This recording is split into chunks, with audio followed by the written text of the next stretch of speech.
I'm so happy that you came onto my podcast with me. Hi, Tara. Nice to see you. Nice to see you too. I love to give like a brief synopsis of how I find people, but I've noticed that it keeps being the same thing, which is fine. I was getting on Facebook after my social media cleanse, and I belong to these intuitive child forums, and somebody had posted a video of you. And I don't know if somebody had posted a video of you or if you had posted, and we spoke, and I went and looked at your website and I said, oh my gosh, we have a ton of similarities. And that's why I reached out to you. Oh, I didn't realize you found me through video. That's really nice. I did do some Facebook Lives, and that's lovely then that they got shared in the right groups. Perfect. I know. They always just seem, I don't really scroll on my Facebook or my social media because everything I ever need is always at the top. Yeah, meant to be. Meant to be. So I want to speak to you. So you and I have done a lot of the same things per se. You have a podcast, you have two highly intuitive children. You have done something that I haven't completed yet, but you've written a book called Raising Faith about coming into this world of realizing that you have a psychic child, psychic children. And so I think where I'm going to start is kind of like the medium beginning. I want to see, how did it all start that you noticed that Faith had these abilities? Well, it was a bit different for us because often children start to show signs they're communicating with someone or they're seeing someone in the room, but we didn't really get that. It all started because of a book I'd read that you're probably familiar with, Many Lives, Many Masters by Brian Weiss. Yes. And, my mom actually left it for me. She said, oh, here's a book, I thought you might like it. And, kind of, okay. I read the book and was absolutely gripped. I loved the book. And then I went on to speak to the resident hypnotherapist at the clinic where I was working as the resident homeopath. And I kind of just wanted to talk to him about the book, really, and some of the past life regression techniques that have been used in the story. And he confirmed, yes, he did this kind of therapy. And then because I was just so interested in learning more about it, because it really blew my mind, he put me in touch with a patient of his who turned out to be a psychic medium. And I'd actually never visited a psychic medium before. I had always believed their abilities, but I was always quite frightened of it. My mum had been to see them in my teens, but for me, never. So this lady he put me in touch with, I phoned, she came over, we had a chat. I quizzed her on all things spiritual that I've been reading about in this book. And then she announced to me, by the way, did you realize both your children are psychic mediums, your daughter in particular, which I kind of, was lost for words. This was a bolt out of the blue. I didn't know anything about spiritual matters. The whole idea frightened me. So that was really the first time I learned about it. So it wasn't so much from watching Faith or from seeing her experiences. It was from being told, at which obviously then I'm fairly skeptical, thinking, really? Surely I would know if this was the case.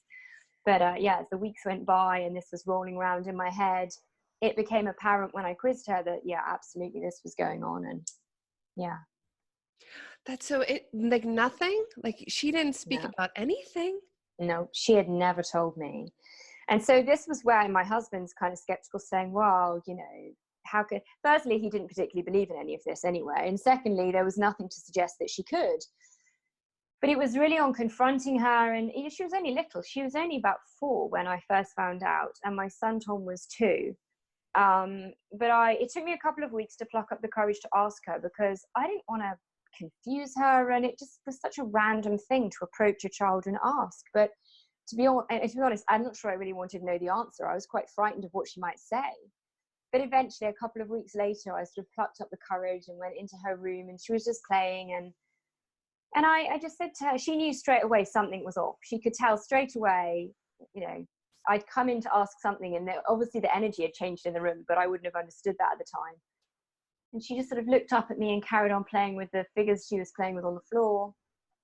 And I just said to her, are there other people in the room you can see? And she sort of nodded and shrugged her shoulders like, And of course, I'm starting to panic at this point, thinking, who can I not see that she can see? It's like something out of a scary horror movie for me, you know? All my old teen things, you know, teenage kind of horror movies came back to me. And I thought, oh my gosh, who's in the room? But she was really calm about it. And you know your child, you know their normal behavior, you know what they're like. And for her, she wasn't the child that was going to give me a long story that was really, you know, full of imagination. And besides which, she wasn't fussed about talking to me about it. She'd really rather carry on playing. Thank you very much. But yeah, it came to light during that conversation that yes, there were people in the room. Yes, there were always people with her. Yes, you know, all sorts of things. Like, great granddad came to see her every night, who'd passed a few months before. There was a little girl that played with her and had been there forever. So yeah, sort of bit by bit, as the weeks went by, I would quietly chat to her at bedtime. And I started to observe more as well. I'd watch her, and then I realized she's looking and she's listening. And, you know, she was not so much during the day, I might add. It was at bedtime. It was at bedtime when she was quiet that I noticed she's watching something or she's listening to something. And then I'd sort of just gently say to her as the weeks went by, you know, who do you see? And then she would just, again, sometimes she didn't want to talk about it. She'd shrug and roll over and not want to talk. So it wasn't like she was desperate to share this with me or, you know, looking for the attention. But, you know, multiple visitors, names that she would never have known, men, women, children, women with unusual names that she couldn't say them, but she could spell them out because Spirit would put them in a speech bubble in the room for her. And then she would literally spell the name to me. And it would be like I say Arabic, and that's probably horribly wrong, but, you know, it was a name that was not British, that was quite difficult to pronounce, that she would never have known, but she could spell it out to me one letter at a time phonetically. And this was at age 4. So, you know, she's only just going to school. And, you know, so she'd say to me things like, oh, it's Grandma's guide. And I'd say, she's what? And you know, everyone has their own spirit guide, and I didn't know a lot of this stuff at the time. But yeah, so people were visiting her basically to pass messages to me about all sorts of things, about people in our lives that we could help, or even with the work I do, I'd get messages about the work I do and who to help or how to help them. And yeah, all sorts of things, really. So many spirits over the years that we've had visitations from. So she began to share it with me at bedtime when she was in the right frame of mind for it. Most of the time, she was happy to talk about it for a little while. But during the day, I largely just left her to it. Now and again, you know, I might ask something in the day and she'd just answer me instantly, like she heard the answer straight away and would just give it to me. Yeah, so things developed and changed over the years, but that's how it started. I had a similar situation. Well, I mean, Eve said little things, but I mean, she was 18 months, you know, so I didn't think too much of it, but I had the same feeling, as in she had come in one night because she just didn't really need to be in a crib that much. She was just always so responsible, and she was always sleeping way through the night. And she had come in, and it was the middle of the night, and she was sitting like on my bed, and she was facing the wall, and she didn't laugh very much as like a small baby. I'm not sure why. It was actually like a running joke. We would call her Wednesday Addams. Like, she just wouldn't laugh. And she started hysterically laughing, which is, you know, already creepy all on its own.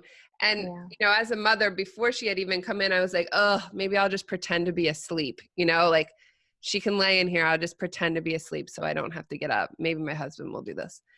And so she's sitting on my back facing the wall, and she starts laughing.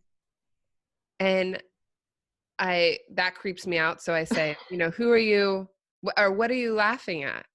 You know, really quiet. What are you laughing at? And she said, that man. And I said, what man? And she goes, that man right there. And like you said, like, it was almost like, don't be dumb. Like, yeah. That man right there. And she starts laughing again. She's laughing. She's more irritated that I'm talking to her. Yes. And I said, the first thing that crossed my mind is like, there is a pervert ghost in my room. There's a pervert that is that my daughter can see, I cannot see. And so what ends up happening is I ask her again, I said, where is he? And she goes, he's right here, right by the wall, right here. Can't you see him? I said, no. And she starts laughing. So the only thing I can think to do is like, I need to know what he's doing. And I was like, what is he doing? And she's like, oh, he's farting. And I started like not dying at that moment, but it was like the only thing that would make her laugh. So in my head, it's like, okay, we're okay, because he actually knows her. Yeah. So then when I had gone to a psychic and asked her about it, I said, I'd want to talk about my daughter. And she said, there's a man here named John, that's her brother. And I said, like, I hadn't even gotten the words out of my mouth. She goes, and he wants you to know that he's not a pervert. Oh. It's like, okay, all right, now you know. I hadn't He told can read your mind, but yeah. But I was so worried that that she was interacting with the wrong type. So now talking about the wrong type, I know I had mentioned this before. Had you had any experiences with your children interacting with quote unquote bad spirits? For years, no. So bearing in mind, we discovered this when Faith was 4 and she's just turned 15 last week. So all of these years, no, nothing. Always lovely interactions, great visitations, just always felt completely safe and protected and not at all worried about that. I had an attachment, which I'll go into in a minute, which wasn't a spirit visitation. That was different. This was an attachment. So for me, that was a bad spirit that I picked up in the work that I do. But in terms of the children having bad spirit attachments, if you like, I mean, I say bad, and I think I don't particularly think they're bad. I think there are spirits who've perhaps been, challenging individuals in their lifetime, and then yes, they pass out of this world, and they can get caught between this world and the spirit world, and they can cause as much trouble in between worlds as they can when they were in this lifetime. So I don't so much think of them as bad as I do needing help or not having evolved yet or not having spiritually grown themselves. But yeah, their behavior is certainly bad.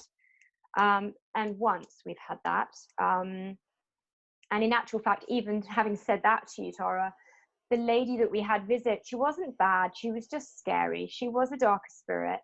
So Faith had been reading a textbook at school about The Woman in Black, it's called. It's a standard textbook that happens in all the secondary schools over here. And this was just a couple of years ago, about probably a year ago.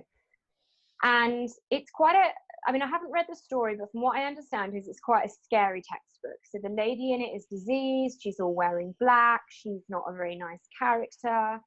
And anyway, Faith sort of called me up to her room one night, and she does this discreetly so my husband doesn't see. She doesn't want him involved with it. She's very private about her gifts. She doesn't wish to share them with people, and she was okay about the book, but as long as she wasn't directly involved in that.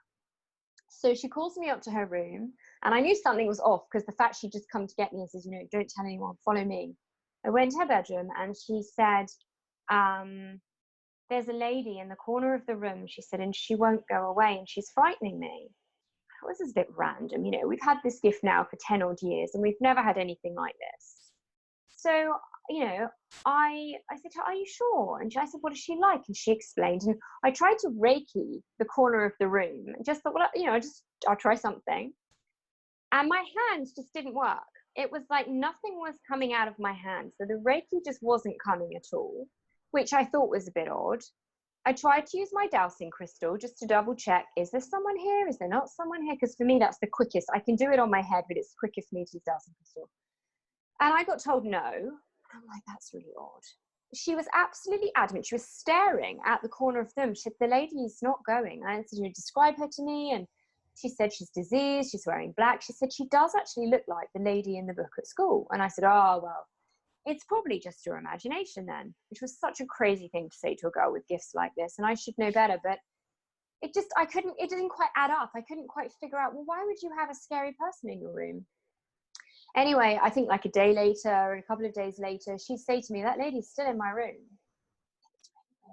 but she's not doing anything. She's not hurting her. She's not, you know, not doing anything. And literally, I don't know, maybe 3 weeks later or a month later, we were approaching Halloween last year.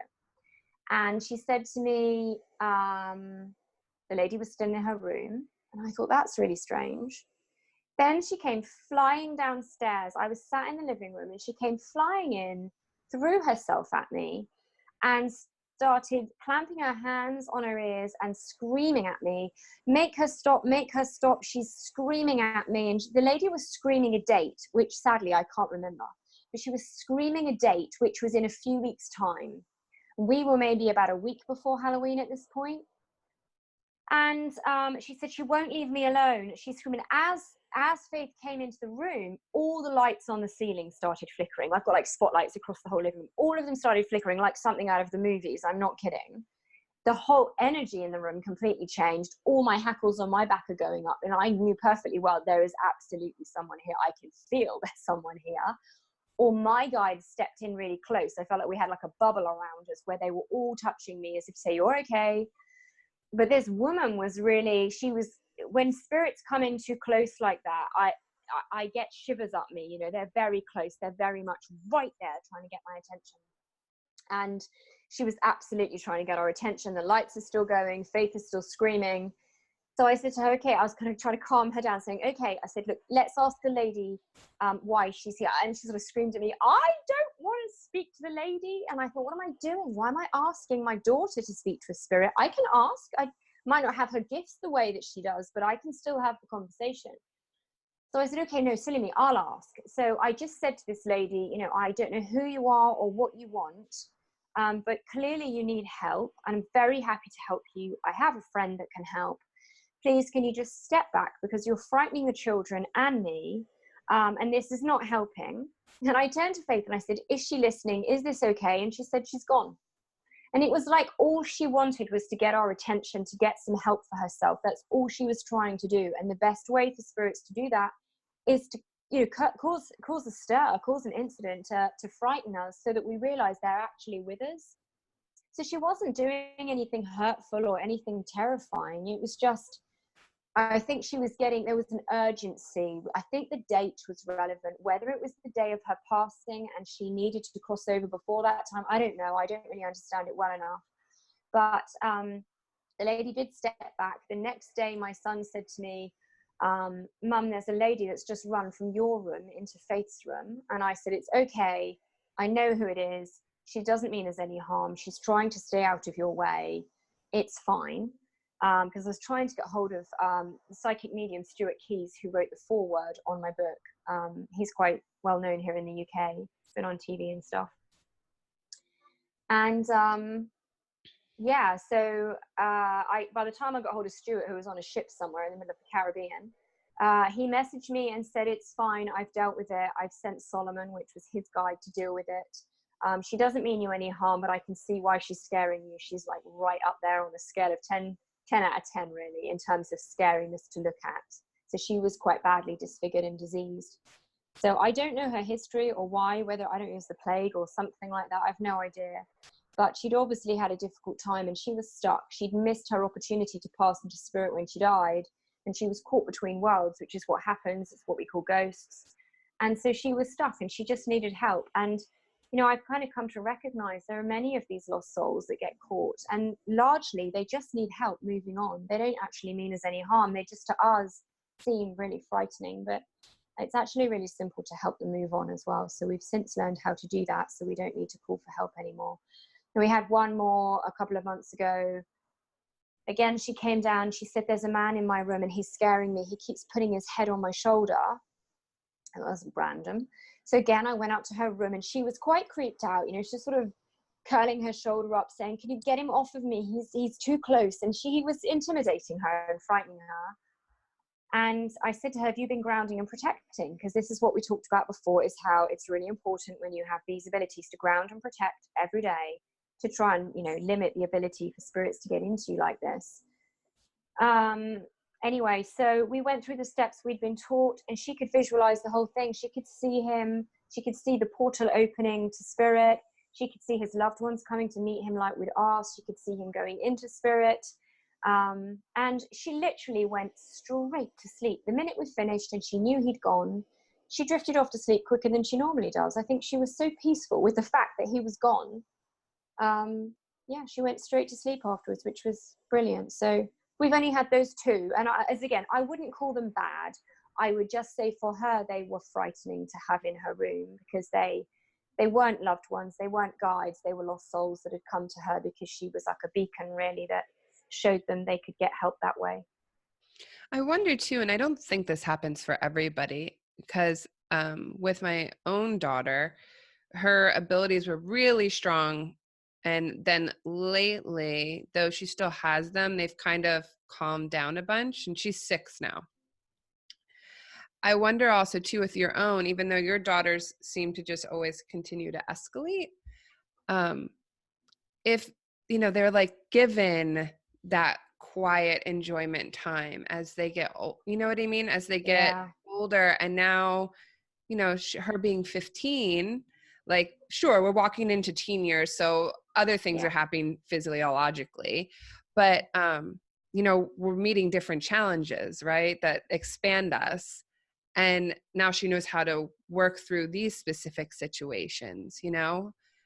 I mean, I would imagine she'd still call on me if she had a visitation like that. But I think each time she experiences it, hopefully it gives her some confidence in, it's okay. You don't need to be terrified. You just need to get some help or go through the process if you're able to. I mean, certainly, I think her gifts are not as strong as they were when she was 4.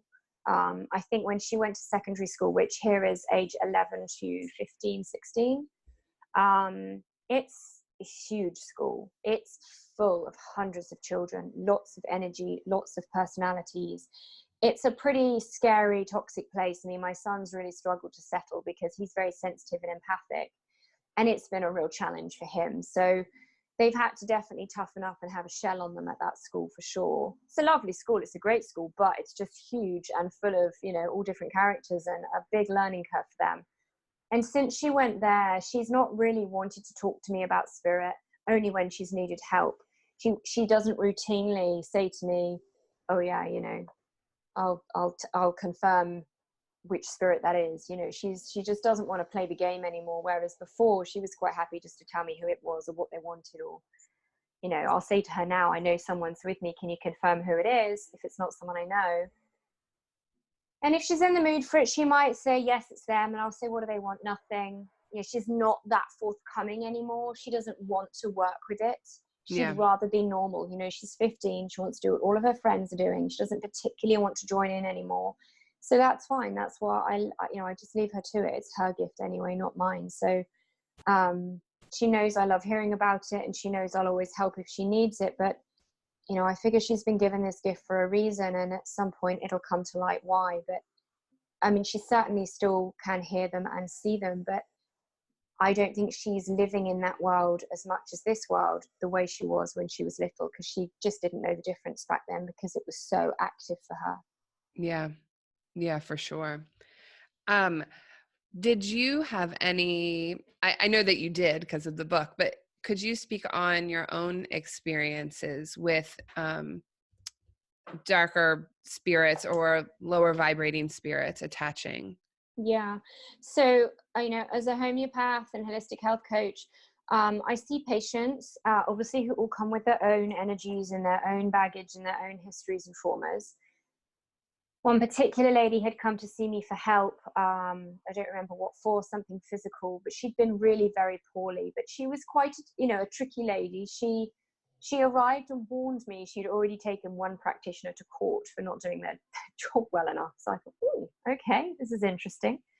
So she was a bit of a tricky one to start with, and I could sense her energy. She was quite a toxic, negative lady. And as time went on, she became quite a handful. I would get daily emails from her that were like several pages long with what had happened that night and with this symptom, that symptom, the other symptom. And I was like, crumbs. So instead of just waiting for her consultations, she was trying to use me throughout the time between her consultations. And I allowed it to go on, which was my mistake, really. And that was a good learning curve for me. It was part of my lessons, I think, in setting really firm boundaries about what's acceptable and not as a health practitioner. But because of this, she was draining my energy quite beautifully. So I was just constantly tired and constantly, trying to be at her beck and call, which I should not have been. And eventually I had to let her go and say, look, and I explained to her, my boundaries are down. It's my mistake, not yours. I'm very sorry, but I don't think I can help you anymore. I need to pass you on to somebody else. So this is some years ago. And I ended up continuing to feel really tired and run down. And I was using my usual homeopathic medicines and things which worked wonders on me usually. And they just weren't holding, they'd pick me up and I'd flip down again. I'd think, what is going on? Why am I so out of it? I just didn't feel like myself. And I said to Faith in the car one day, just occurred to me to ask her if she could see anything. And I said, what color are my auras today? Can you see what color I am? And she said, well, you're the normal colors, but there's like a black ring around all of your aura. And I started to panic, thinking, crumbs, what does that mean? Have I got some serious disease? Do I need to go and see some specialist? And as a homeopath, for me, that shouldn't be necessary. Why would I have a disease when I'm treated homeopathically? If you understand the philosophy of that kind of treatment, it shouldn't really be possible to get ill in that way if you're being treated in the way that we do. So that doesn't make sense. Why would I have a black ring? Why would I be ill? Anyway, I didn't do the regular and go and see a doctor. I went to see a psychic medium. This was my first real visit to see someone for a reading.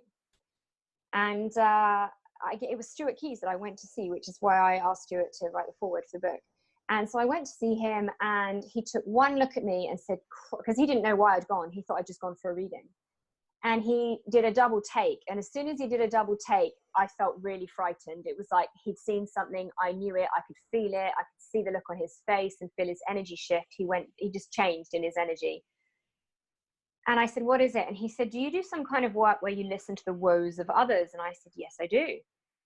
And he said, okay, it's not a problem. He said, you've picked up something along the way and I can help you with that. We'll save that to the end. Let's do your reading first. And he started to do his main job that he thought he was going to do that day. And he went, no, I'm sorry. I'm being told it can't wait. I have to deal with this immediately. I was like, oh my God, panic. What do you mean it can't wait? What is it? Get it off me. And yeah, he described once he'd finished, he had me sit in a chair. He held his hands near my back and I felt like this burning heat. And he was picking bits out of me. And he said, you have this darker energy, he said, that is wrapped within you like ivy, right the way around your heart chakra.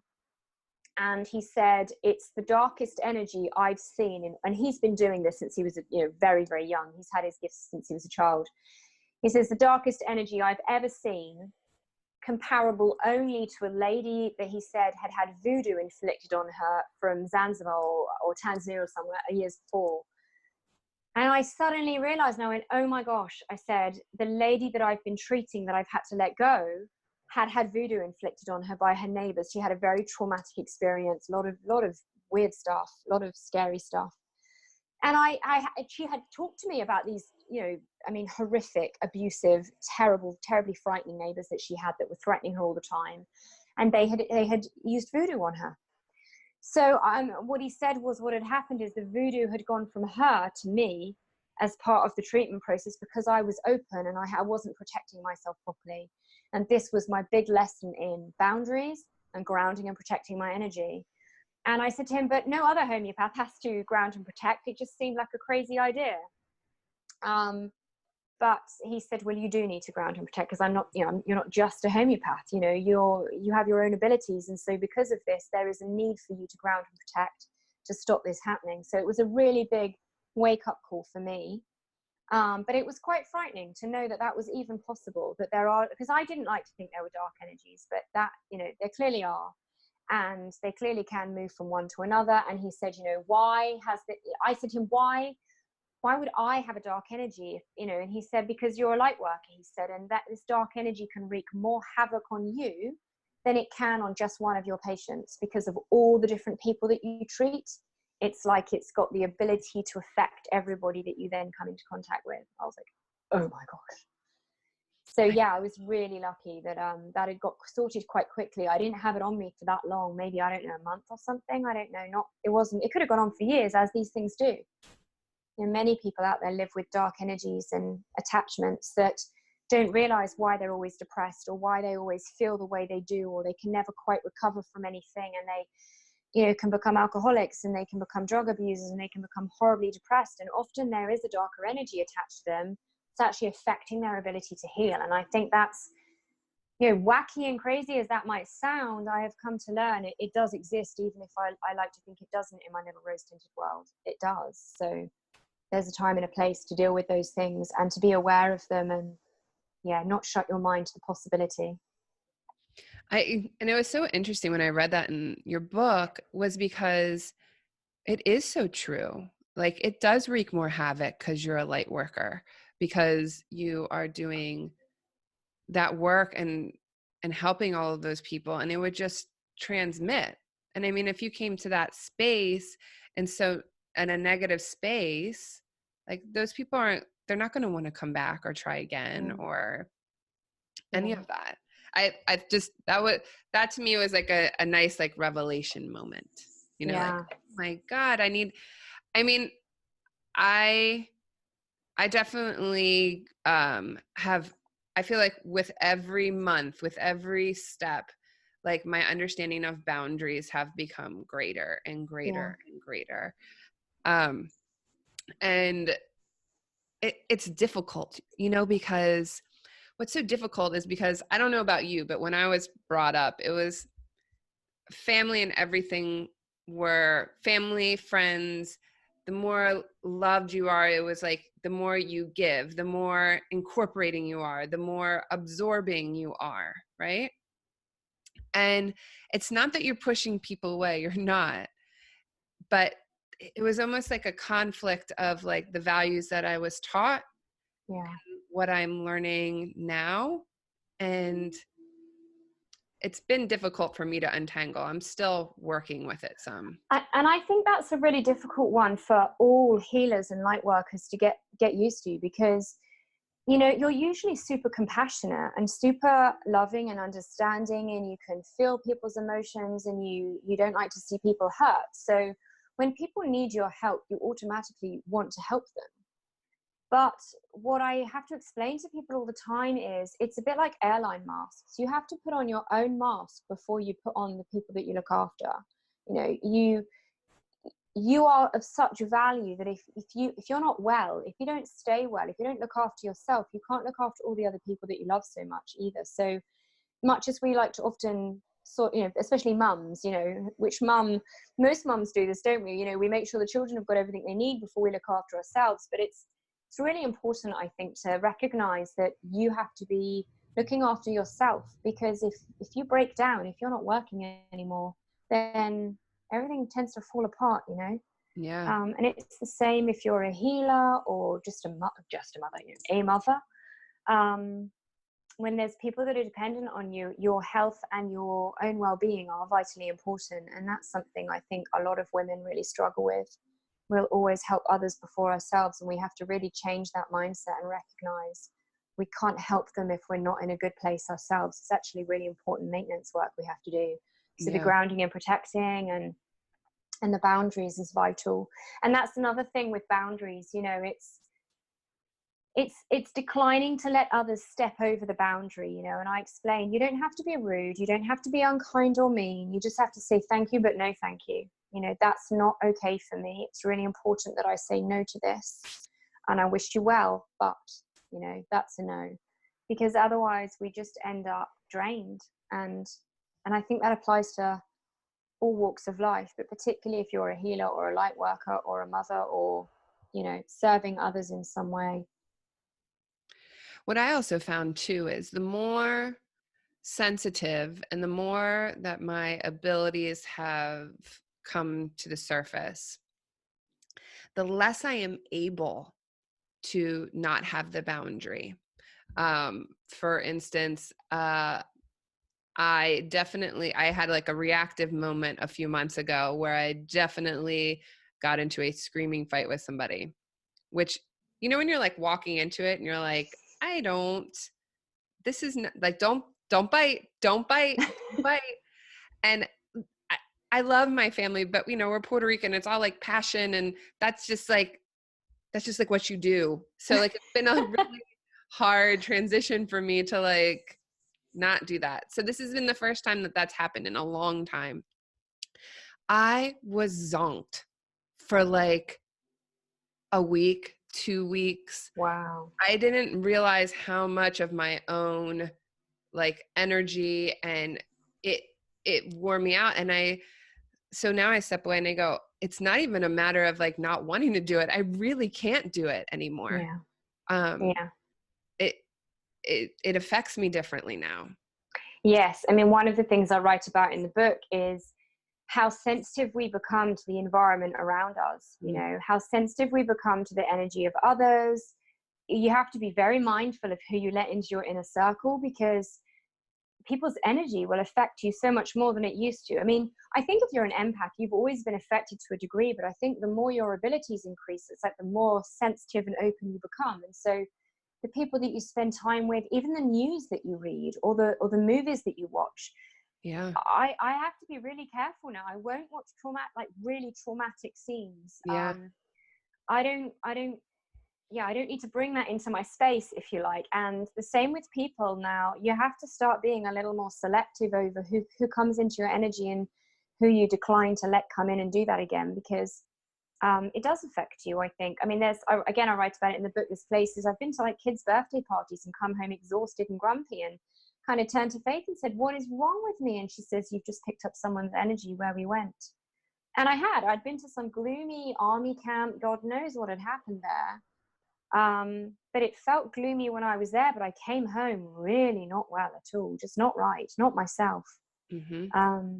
So I think, yeah, you do have to be mindful of that. You know, I do try to nag the children about grounding and protecting before they go into that big school every day, to make sure they're not picking up too much.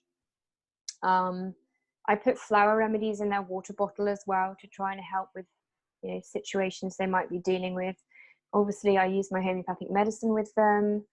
I try and use visualization with them. But, you know, 15 and what is Tom, 12 at the moment, they're so busy with school and teenage stuff, you know, they don't want mum's woo-woo stuff. So, you know, if they're not willing to listen, you can do it for them. You just visualize it for them, and that does still work.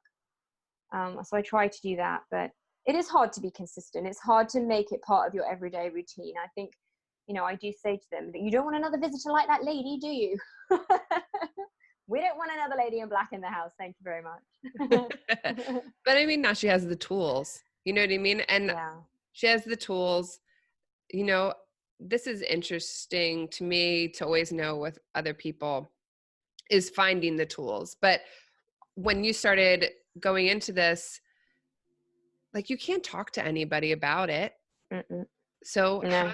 how has that looked for you then and now? Like, Yeah, I mean, at the time, I didn't use social media at all. When the children were young, I wasn't a fan, and I didn't use it. And so I recognize now there are groups you can join, there's people you can communicate with. But back then, I didn't have that. And when I did try to mention it to the odd friend, I just get laughed at, or, you know, oh, what a load of nonsense. You know, I didn't have any support with it, really. The only help was the psychic medium who first told me about the children. She was really helpful for a while. Yeah, and I just didn't. We just kind of got on with it. And to be honest, everything we learn, with the exception of going to spiritual workshops, and occasionally I'd go to spiritual church for a workshop as well and learn something new. But generally, we learned what we know from spirit directly, because Faith was so open and so willing to talk about it when she was younger, that she would pass messages and conversations back and forth from spirit to me. So we would learn loads from them. And that was really helpful. And reading, obviously, I read loads of books, and your perspective completely shifts. And I began to think more spiritually. I just grew, as we do, just personal growth. You know, you just grow and develop and evolve and transform into who it is you're supposed to be in this lifetime. And that journey for the past 10 years has been a huge part of that, because my husband says, "Crumbs, when I met you, you were normal.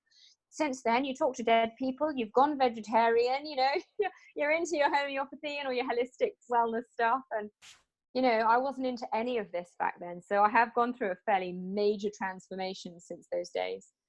I was talking with my husband about that last week, I think.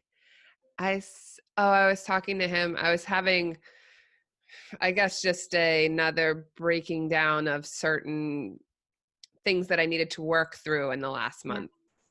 And so I was talking to my mentor about it, and I had come home and was explaining to him, I said, this one mentor in the past had said to me, "Are you sure that you want to do this?" And it was more than the podcast and everything. She's like, you have to be so sure and committed, because it's going to be the most fulfilling, but yet it's going to be so hard and you have no idea. Like, I just didn't have the context, so I'm like, yeah, I'm game. Like, I'm here, I'm in it. Right. And so now this had another shift had happened, and I had talked to my other mentor, and I said, I think this is what she meant. I think this is what she meant. And I said, I'm still sure, but gosh, it's like killing me. And my husband, I was telling him about it, and he said, did nobody ever mentioned how hard your spiritual awakening is on me? I love it. I love it. That's so funny. How was bringing this information forward to your husband? Because for you.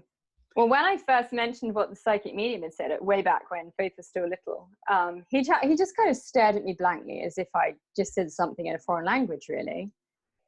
And I said, I know, what do you think? And he's like, well, and he's such a peaceful man. He's such a gentle soul. He's very, his job is like a cross between legal and finance. And so he's very balanced. He's very calm. He's very methodical and fair in every decision. So he's not the kind of guy that says, what a load of whatever. He didn't. He's just like kind of raised his eyebrows amusingly, as if to say, really? Come on, Claire. And I said, no, really, I know this sounds out there, but it actually feels right to me. And I just can't let it go. It's like I need to find out if this is true. And he was like, okay, fine. And he trusted me with the children. He knew I would only ever do what was right for them, and I'd be really careful how I handled it. So, he allowed me to pursue that and didn't object at all. And it didn't help, though, that Faith would not speak about it with him, which just added to the skepticism. It's like, really, she just doesn't want to disappoint Mummy. This isn't that she's got a gift that she's willing to share. This is just a story she's created to talk to Mum, which wasn't the case, but I can see why he thought it looked that way. And we did eventually try. I said, look, it would be great if you could also tell Daddy about this.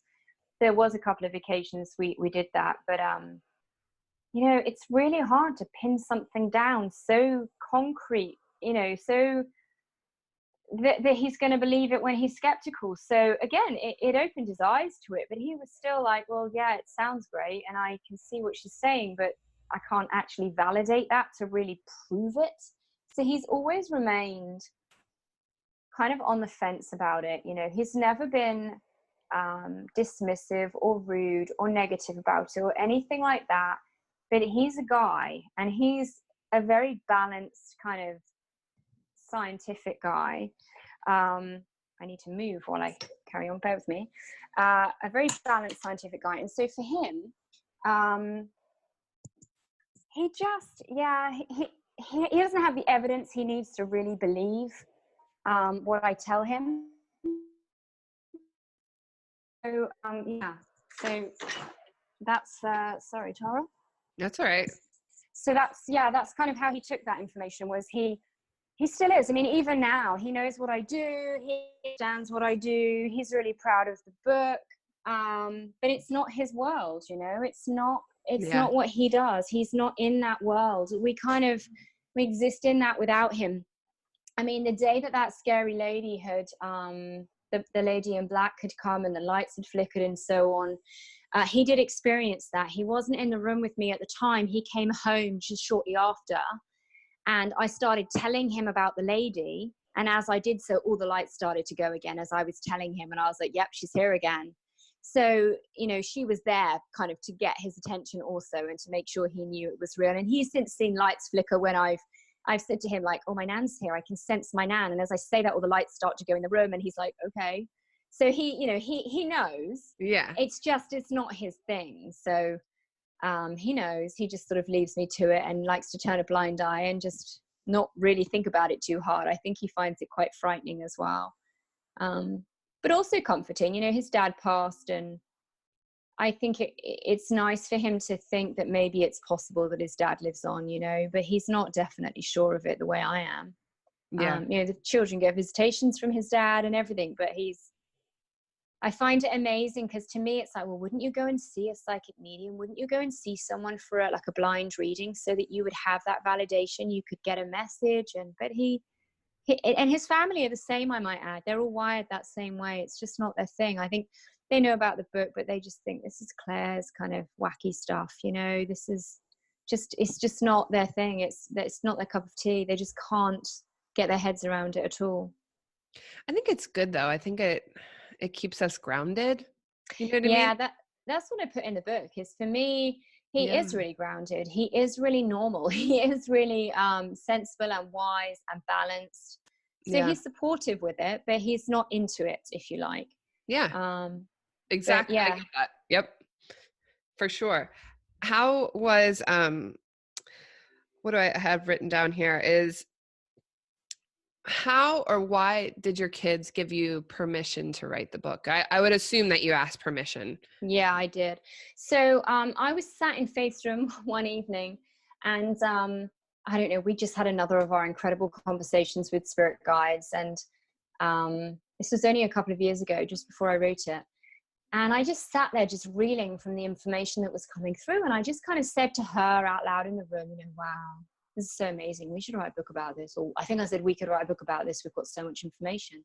And then literally I was like, oh, light bulb moment, and I'd actually been told years before, my mother had seen a psychic medium when I was a teenager and told her one day I would write a book.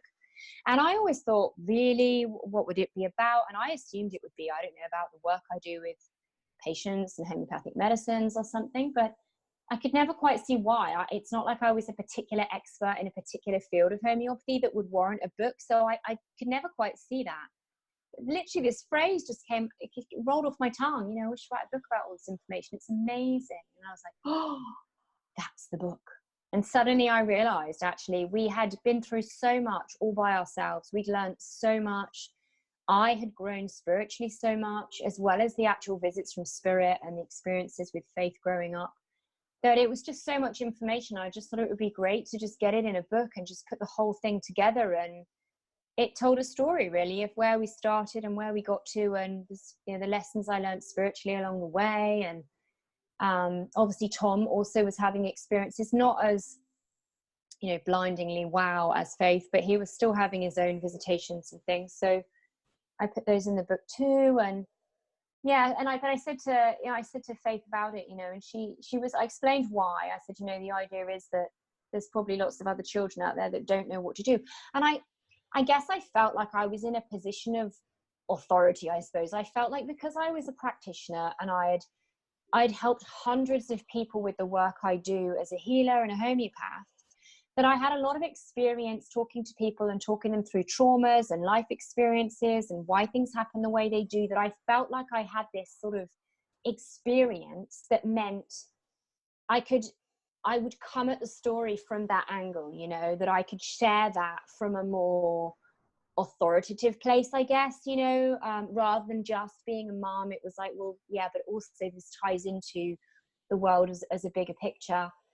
And I said to her, I think there's other people that could benefit, that maybe would be frightened by your gifts, that wouldn't know what to do with them, that wouldn't necessarily go out and research and do all the stuff that we've done to get to understand what you can do.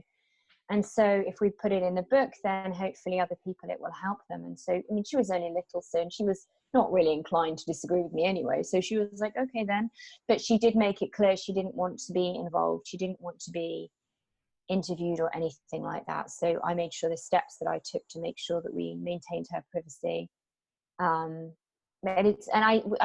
Originally we were going to write it together because she's always wanted to be an author, funnily enough. And I said, well, maybe we could write it together and then you get to be the author. But literally, as we started to write it, she went very quiet and she just looked at me and she said, this isn't my book, Mummy, this is your book. She said, you're supposed to write it by yourself.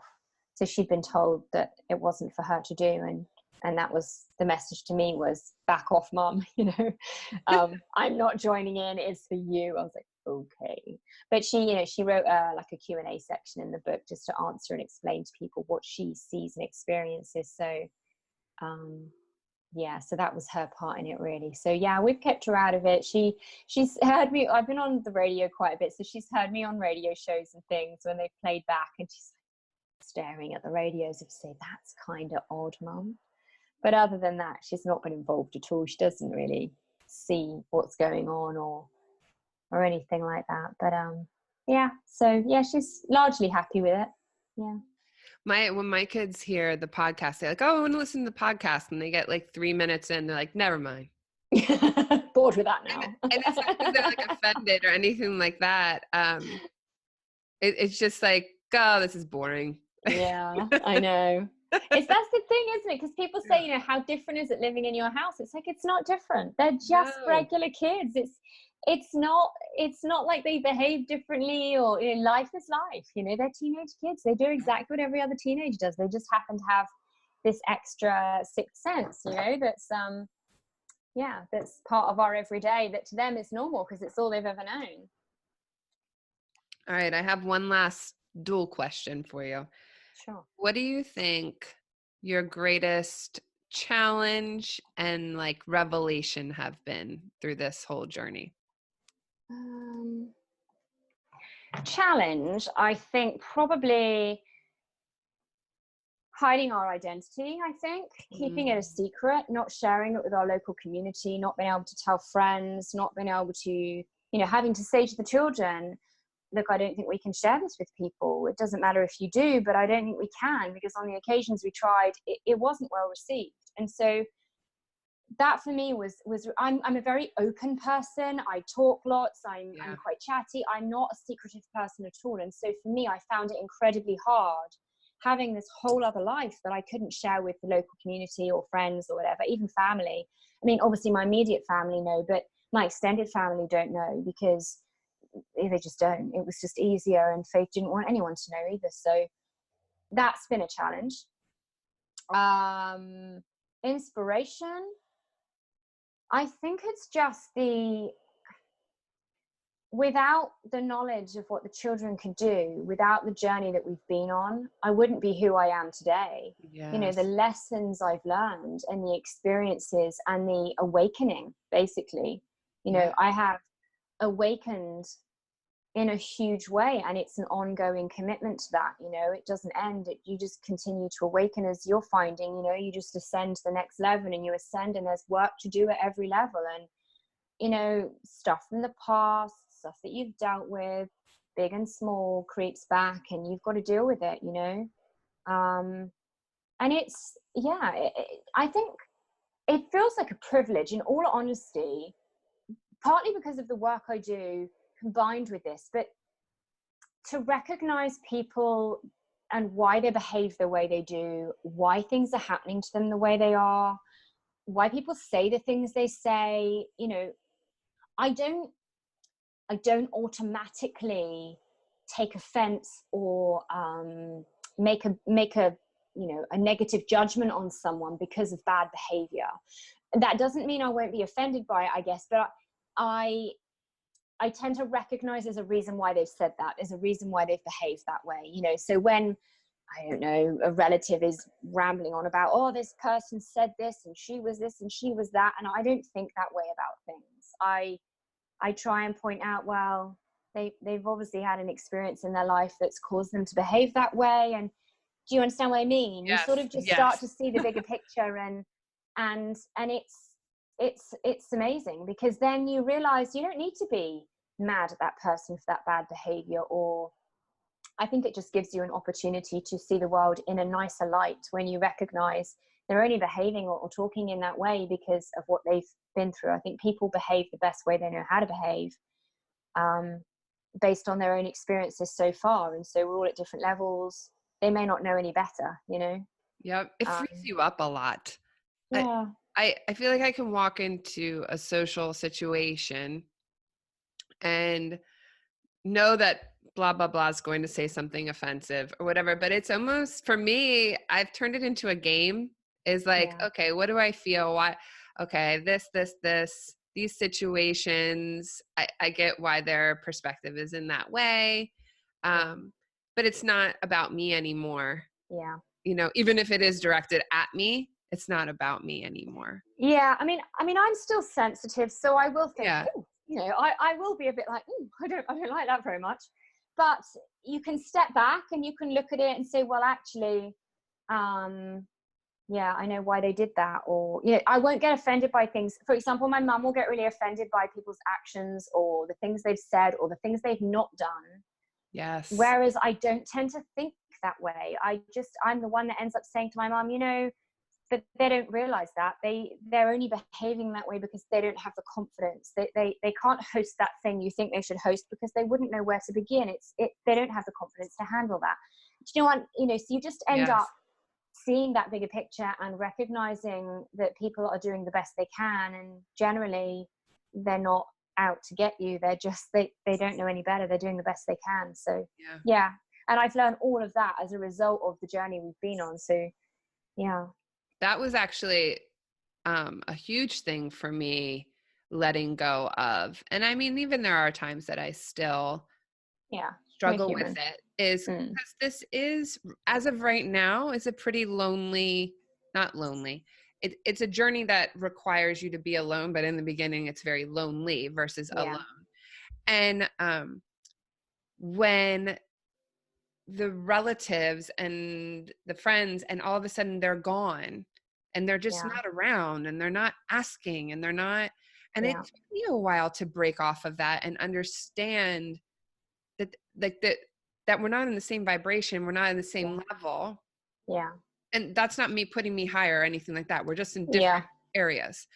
And but my old self really wanted to be like, why aren't you here?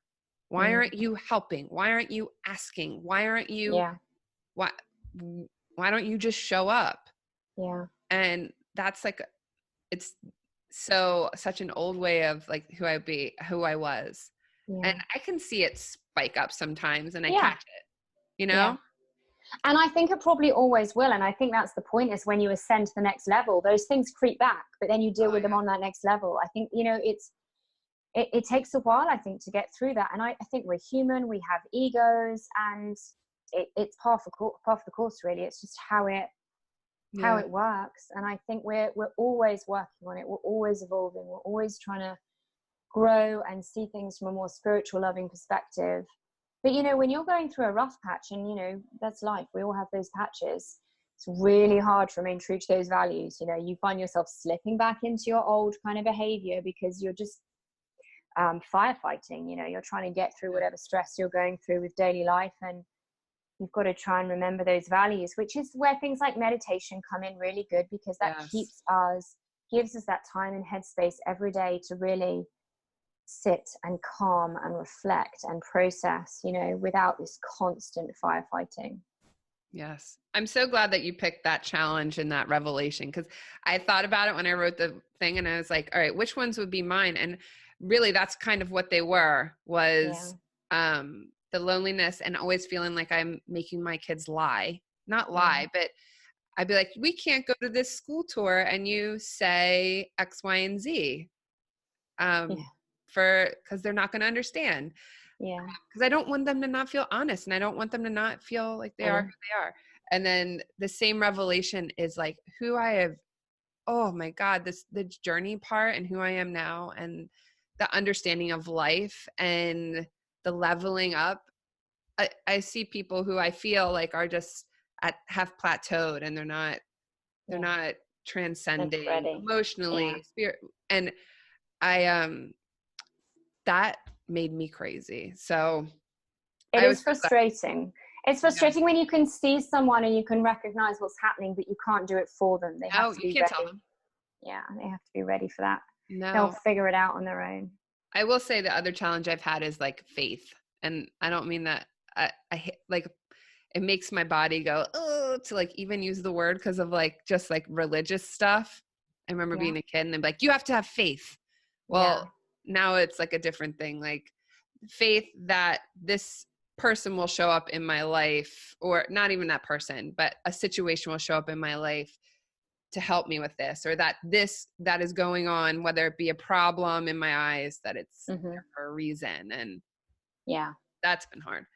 it's quite nice though. I mean, I think if you can have that faith, you don't feel so alone anymore. I mean, it's like things like Spirit would always rearrange my calendar. You know, I know that when I've got patients booked in back to back that day, and then they all start dropping out like 2 days before, and I'm like, why is everyone rearranging Friday? What's going to happen on Friday? And inevitably it'll be like the kids get sick or something. And when they were younger anyway, and I was needed on the Friday to look after the children. And so all my appointments would get rescheduled. I'd be like, what's going on? And I knew eventually I cottoned onto this, and I was like, just go with it. Just people are canceling, not because they don't want to come, but because Spirit are rearranging my calendar because I have other things that I'm now needed for on Friday, and that'll get rescheduled some other time. But yeah, just recognize that someone else is just in control. Actually, I put this post out on my Raising Faith Facebook page last week, I think it was, and I wrote a blog about it because it really inspired me. But you know the Gabby Bernstein quote, how would you live your life if you knew you were being guided?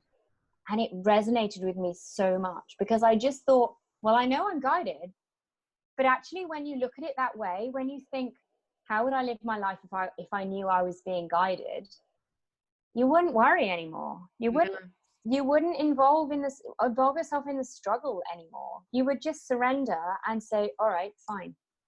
And it made me think of, like, you know, that Carrie Underwood song, Jesus Take the Wheel. It's like, just let go, because someone else is driving you where it is you need to go. Have faith they're driving you. Just leave it, just surrender. And it brought me a huge amount of peace and comfort in a stressful situation to think, I don't need to force this. You can't make things happen. You just have to go with the flow. And so it's a case of just let go and allow it to come, and trust that they're guiding you on the right pathway. Everything falls into place at the right time, and you don't need to stress about it, because actually the destination, you're going to come to it at the right time, whether you fight and struggle or whether you surrender. You're going to get there anyway. Yeah. It's a question of what state you get in by the time you arrive, you know. Yep. Calm or disheveled, the choice is yours. The choice is yours. Yeah. And you learn. You're like, last time I don't want to do it that way. Yeah. For me, I'll be like, okay, so I will go meditate and try and get that out and take a break. And affirmations, that really struck me. Again, that same quote, it really had such an effect on me, because it was like just a penny dropped. You know, I know we're guided. I mean, gosh, I've known that for like 10 odd years. But to actually think, but how does it change your life, Claire? And it's like, if you know you're being guided, then why are you struggling? Why are you stressing? Why are you worried? Because you're being guided. You're not even driving. So what's the point sitting in the passenger seat stressing about where we're going? You don't need to. Yep. And they know what's best for us. So just allow that to happen and allow them to guide us, you know, without moaning the whole journey, you know. Yeah. Which I think these poor spirit guides are there like, will you pipe down in the back, you know? We're on target, we're going in the right direction, have a nap. One, also too, I noticed how tired I was is because I was trying to carry stuff that I wasn't supposed to carry. Like they're supposed to carry it. Yeah. So that was liberating all on its own, if I can remember to remind myself. Yeah, but if you can think of an affirmation that kind of supports that, you know what I mean? Like for me, I literally spent the next few days every time the stress thing started rising in me, worrying about this thing, I would say, I surrender to you. I know I'm being guided. I don't need to stress about this because you're guiding me. I surrender. And I literally would just keep telling myself for days on end, I surrender. I don't need to struggle. I trust you. And it really helped me. It really helped me get that in my head that you don't need to do it this way. So I think if we can find an affirmation, kind of Louise Hay style, to just constantly remind ourselves of the thing that we're on the cusp of learning, it can really help just switch that over, you know, so that it's not part of our everyday anymore. Mm-hmm. I have the constant song, You Gotta Have Faith, goes on and on and on in my head when I'm questioning it, you know what I mean? Is that them? Are they giving that to you? Oh yeah, that's Like that's how it comes. Or it will show up on the radio. It just goes on and on. All right. How can my listeners find you and your work? So I have a Facebook page, which is Raising Faith Book is the tagline. And I have a website, which is raisingfaith.co.uk. Yay, there's my book. Yeah, books on Amazon and everywhere else really, but anywhere online you can get the book. And then just the website's got loads of information actually. It's got my my radio shows, it's got a bit of a blog that I've just not long started, it's got the work that I do with people, healing women, and it's got the story of the book and what we've been through. So yeah, it's a bit of a mixed bag. So it's that's the place with all the information. And then if they go to the Raising Faith Book Facebook page, that's where I'm updating things quite often.